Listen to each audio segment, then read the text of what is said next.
PC or console? The debate rages on.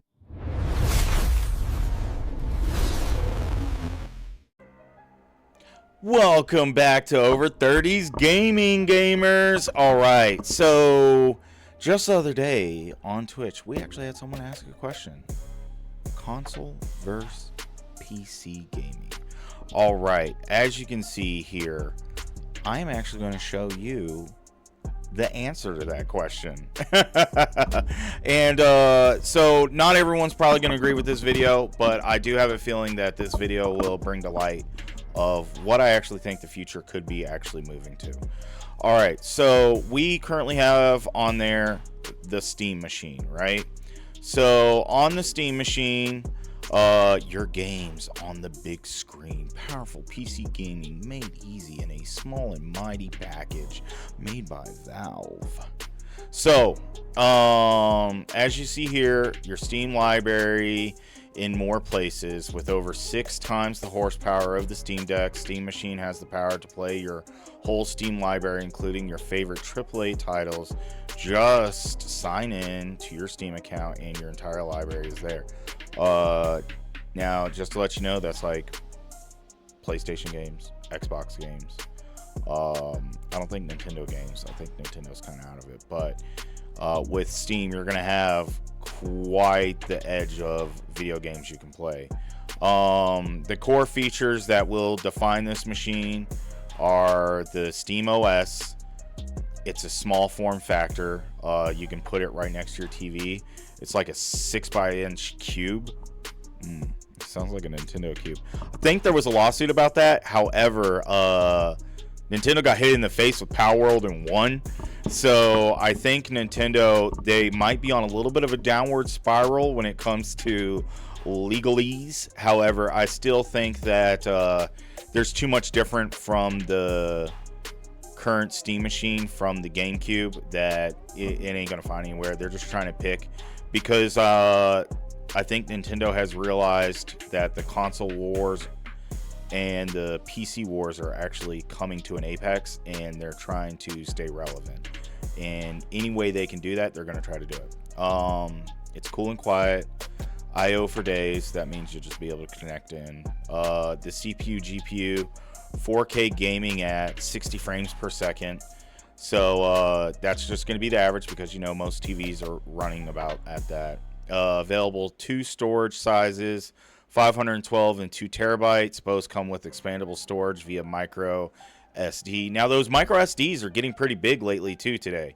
So you might have the main NVMe drive on the Steam machine for your main games that you're hardcore playing right now, but you could back up storage all the other games that you don't necessarily want to play in a hardcore mode onto the micro SD drive. And you can get these high-speed micro SD drives as well, and pretty high up. I think I just gave my daughter's friend, like, I think it's 512 gigabytes.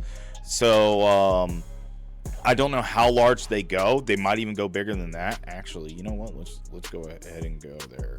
We're gonna go to Google and we'll do large capacity washing machine. Ooh. Micro SD card. Look at that, 2 terabytes on a micro SD card.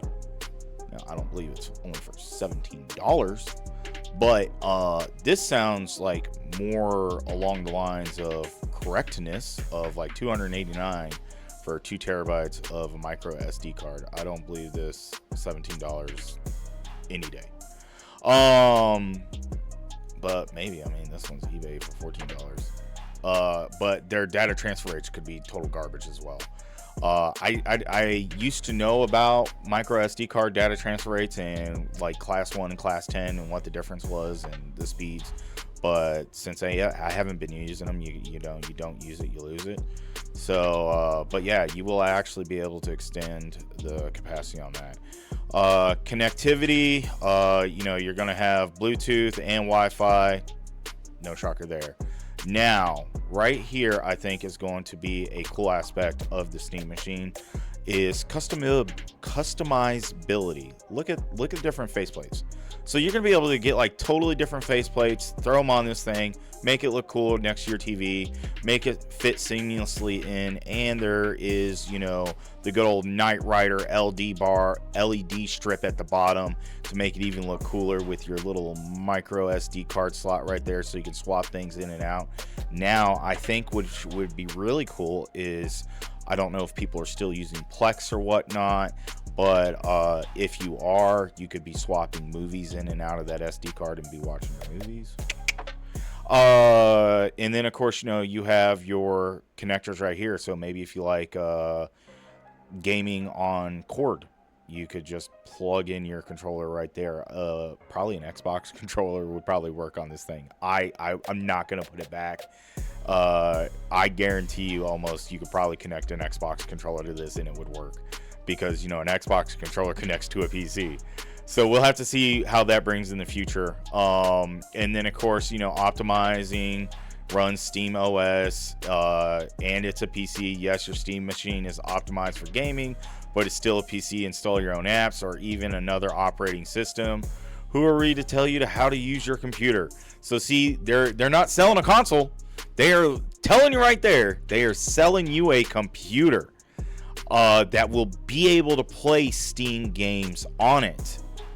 Which that's we're no longer in console. They are selling you a miniature computer, and it's made for the Steam controller.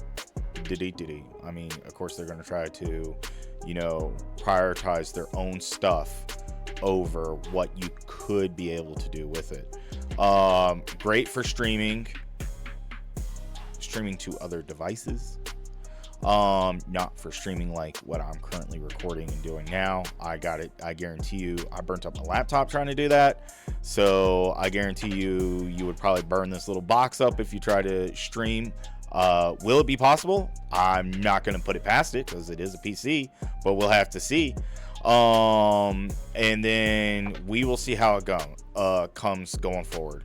Here are the slots. Here's the front. You know, you got your LED indicator. You got your LED strip right there. Power button, micro SD, your USB 3s. You got USB 2 in the back, USB-C up top, Ethernet, so you can hardline and not use Wi-Fi, which if you're playing video games, I always suggest hardline. Don't do Wi-Fi. You got your display port where if you want to go over 60 hertz refresh rate, you can probably connect this thing into a gaming monitor and you would probably be able to game faster than 60 hertz. As it didn't say, but I mean, I just have that feeling because the refresh rate on monitors is quicker than a TV, you would be able to do it. However, they do have HDMI, so you can connect it to a TV and then game at 60 hertz. All right, tech previews. Right here, semi-custom CPU, semi-custom GPU, and look at the RAM they're going to be running with. So they're going to be running with basic 16 gigs for the computer itself, and then an 8 gig GPU RAM. So I mean, that's not bad. It's not great, but it's not bad, and I think it will be more than good enough to be able to play on a TV without an issue. And then of course all the other nits and grits. So right here they say 240 hertz, the display port, or 8K at 60 hertz, and then HDMI at 120 hertz. So I was a little bit wrong. The TV you'll be able to play at 120 hertz depending on what your TV supports. However, you will be able to hook this up to a gaming monitor and be able to play at 240 hertz, which will be fantastic. So there we go. There's the Steam machine. This is why I think this is going to change how video games are played in the future. And this is the exact reason why here that I got right here. All right. So this all determines on how much the Steam machine is going to cost. If this Steam machine, I think it's been kind of hinted around $600 to $700, which is not bad in reality. So I'll explain that the reason why now is we have an Xbox Series S here for $400, right? So for $300 to $400 more, you're getting a computer. It'll probably be the same storage device. However, you have a lot more options with the Steam machine than you would with the Xbox Series S. Now, with Xbox doing their partner with Steam and putting the Steam app on Xbox, I don't know how that's going to battle itself out. That is something we have to see. Currently, right now, I think the only competitor for the Steam machine will be Xbox, if Xbox stays in the console wars. But I don't know how Microsoft and Steam are going to work all this stuff out. So that will be something we have to see coming in the future. Or you got 4K gaming, which we know the Steam machine will be able to do, for $599 for the Xbox Series X. Now, supposedly there's a new Xbox coming out, but I think because of their new partnership that they've done with Steam, I got a feeling that might be delayed, if not just chopped. So we'll have to see how that happens. Now, the reason why I think this is going to kill PlayStation, $549. PlayStation doesn't have much. It has its PlayStation games. However, most of those games are offered on Steam. So the moment you can play those games on Xbox, why wouldn't you want to double your library and go from a PlayStation, buy an Xbox, have access to Steam, plus Xbox exclusive video games? I honestly think Sony is going to have to do something pretty big to be able to bring them back, especially with all the issues that they had with the PlayStation 5, the overheating issues, the design issues, everything that came with that console itself was just kind of hard hit for that console. I mean, Xbox had its overheating issues as well. However, they did a fix for it pretty quick, unlike PlayStation, who kind of said, oh no, not really a problem. Now, the reason why I say that everything is coming to an Xbox, to an Apex, is because of what I have listed down below. As you guys can see here, I have a 3050. This is actually the computer I used to have before I burnt it up. Right here, a gaming laptop from 2021, $995, which isn't bad for a gaming laptop. I think the 3050, it played all the games I wanted to play flawlessly, had no issues. I think trying to stream on 3 different streaming devices, as well as playing a video game, didn't do me good because I burnt up the GPU. I haven't had it looked at, so I don't totally know. I could probably take it to a repair shop and see how much it would cost to get it repaired. I might actually do that now that I'm thinking about it.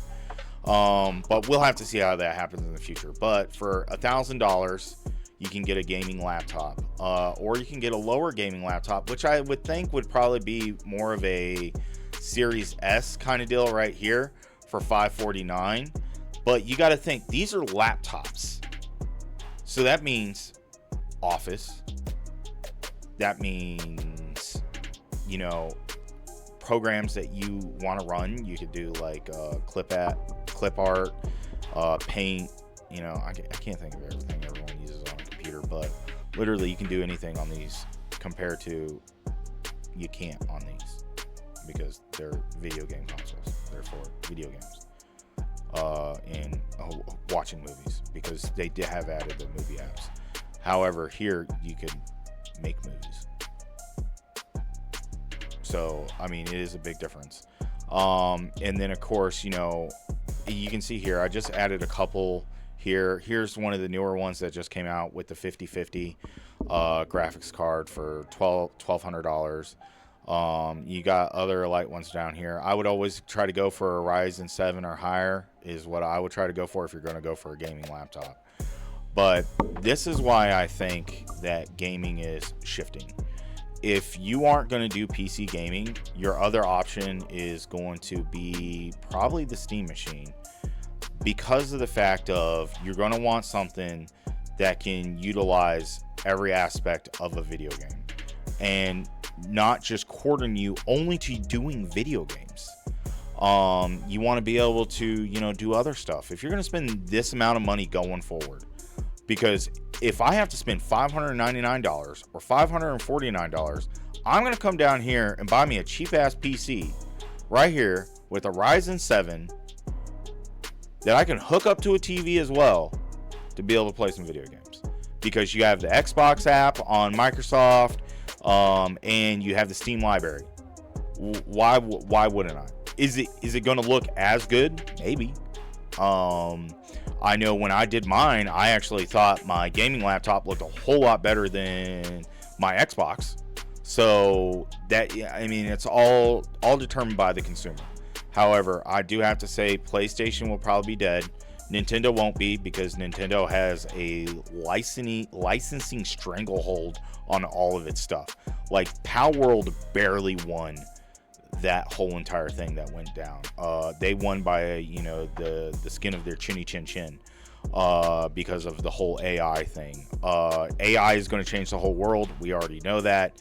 How is it going to change gaming? I don't know. I hope in that AI is going to make gaming better, where games are going to be able to be produced a lot quicker, especially like in like the one game you guys know I play, Star Citizen. The maps, the planets and stuff like that, use an AI generation machine to be able to get that stuff to use. Once human, use an AI generation machine, make bigger maps. Like, you're not going to be able to get the player concepts down to be able to actually make the video game work, but you can have the AI generator be able to generate the maps and stuff that you want to work off of, and then have your developers go in and then straighten those worlds up, because we all know AI is not perfect. AI will only get better with use. However, it's not necessarily a positive thing either. We don't want AI to get too good, because then, you know, we could have like a Terminator situation. Skynet. So this is what I currently think about. I would love to hear what you guys think as well. I would really like to know where you think gaming can be going in the future. What would you actually choose right now? And how would you actually go about probably, you know, telling your other friends and how you want to do? Because, you know, with everything else, we all like to play together. And cross-platform is a thing, growing really big right now. And I think cross-platform will also explode, but then contract again, due to the fact of we are going to fall back down on minimalized platforms that are available. I think it's going to be Steam, Xbox, and Nintendo, and then PC gaming, and then of course mobile gaming with phones. I think those will be it. PlayStation will be gone, or any other consoles. I think PlayStation is the only one else out there, but I even see, honestly, Xbox dying as well, because of the fact of you're going to get the Steam machine out there, and most of all the Xbox games, or Xbox is going to come out with a new console that's like the Steam machine. I don't know how their relationship is going to work, but I honestly think. But leave a comment, tell me what's going on. Tell me what other kind of video guys you guys would like to hear me go over, and just give you my 2 cents. I'm a wealth of knowledge. I would love to impart my knowledge out there. I'm not always saying I'm right. I'm definitely not always right. However, I like talking with you guys and hearing what you guys have to say. So thank you for coming and watching Over 30s Gaming. I hope to hear from you guys soon. Like, comment, and subscribe, and I hope to see you back soon. Thank you for watching.